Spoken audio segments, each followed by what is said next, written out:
Alors salut à tous, bienvenue pour ce nouveau cours de microéconomie avec la liste MKT.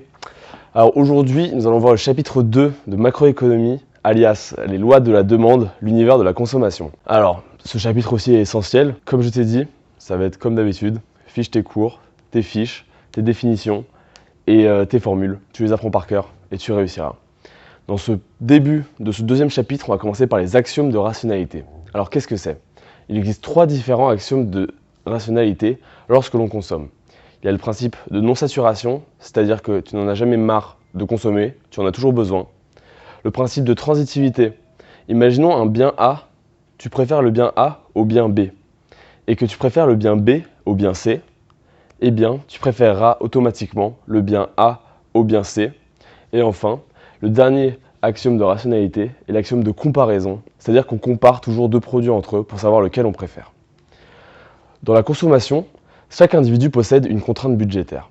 Cette contrainte budgétaire est créée à travers notre revenu nominal et notre revenu réel. Le revenu nominal correspond à l'argent que l'on possède.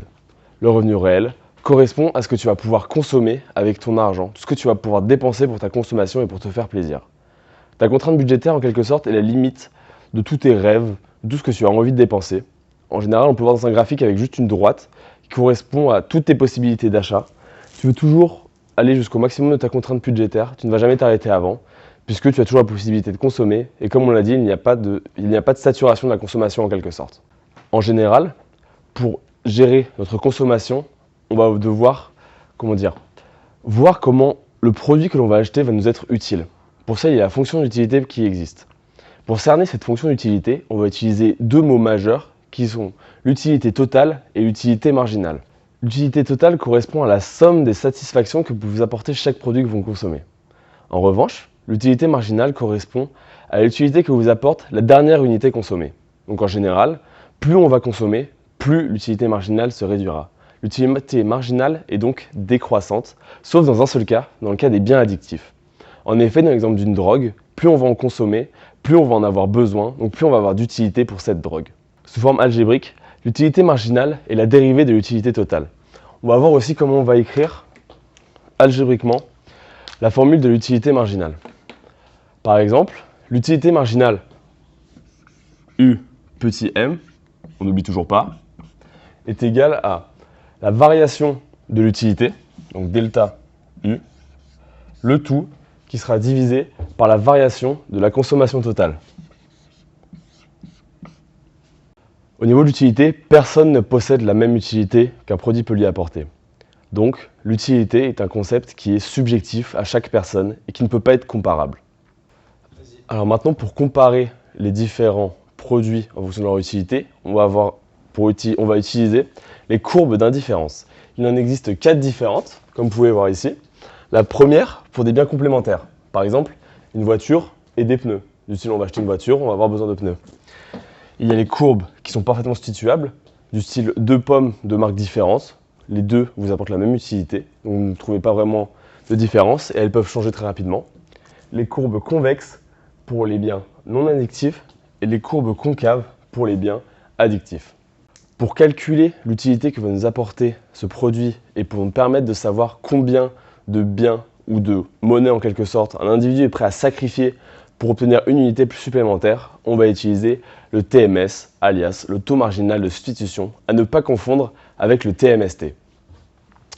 Le TMS, donc, permet de savoir, par exemple dans un cas d'un bien addictif, combien de monnaie on va vouloir sacrifier pour avoir une unité supplémentaire, d'argent par exemple, ou de drogue, typiquement. Dans une courbe concave, l'individu va dépenser tout son argent qu'il possède dans le but de pouvoir se droguer et de se choper le plus possible de consommation. Si le TMS est croissant, les courbes seront concaves. S'il est décroissant, les courbes seront convexes. Et si le TMS est stable et donc est constant, alors là, les biens sont parfaitement substituables. Pour optimiser ces choix de consommation, on a 2 formules et 2 calculs à faire en quelque sorte qui nous permettraient de réussir. Il y a celle du Lagrangien et celle de UM de x sur UM de y égale en quelque sorte utilité marginale d'un bien x divisé par l'utilité marginale d'un bien y. En résumé, voici tous les différents types de biens qui sont impactés par 2 effets, les effets prix et les effets revenus. On se rappelle, Les biens normaux, qui eux par exemple peuvent être des tomates, tout simplement. Les biens supérieurs, comparables à du caviar, où plus on a d'argent, plus on va consommer de caviar, bien évidemment, puisqu'on va changer nos habitudes de consommation. Les biens inférieurs, du style des coquillettes, plus on va avoir d'argent, moins on va manger de coquillettes. On va pouvoir passer sur des spaghettis, des produits un peu plus raffinés et un peu plus classe. Ensuite, dans les biens ordinaires, ça va être tous les biens de consommation de tous les jours. Imaginons des vêtements chez H&M, en période de solde, vous allez plus acheter vu que son prix va diminuer. Les biens Giffen, c'est par exemple, si vous trouvez de la viande extrêmement chère et que vous n'avez pas assez pour acheter cette viande, du coup vous allez acheter une seconde baguette de pain qui est déjà dans votre panier. Et enfin, les biens Veblen pour se donner une apparence, ça peut être des Rolex, des Ferrari, pour montrer une appartenance. L'élasticité de la demande est également un facteur important au sein de notre consommation. Elle peut être totalement élastique, comme cette droite-là, du style le pétrole. Quand on va acheter de l'essence pour nos voitures, on va toujours en acheter, peu importe le prix. Donc, nos facteurs de demande ne changeront pas. Elle peut être comme ceci, juste tout simplement élastique, pour n'importe quel type de produit. Et elle peut être aussi, comme ici, totalement inélastique. L'élasticité de la demande est également un facteur important du prix. En effet, cette élasticité peut être tout simplement élastique, comme sur cette droite-là, qui est pour n'importe quel type de bien. Elle peut être infiniment élastique, comme ici. C'est l'exemple du pétrole ou l'essence. C'est-à-dire que peu importe le prix de l'essence ou du pétrole, on va en avoir besoin pour notre quotidien. Et enfin, la demande peut être également infiniment inélastique, c'est-à-dire qu'elle ne s'adaptera pas à l'évolution d'un prix sur un certain produit. Les biens peuvent être substituables ou complémentaires également.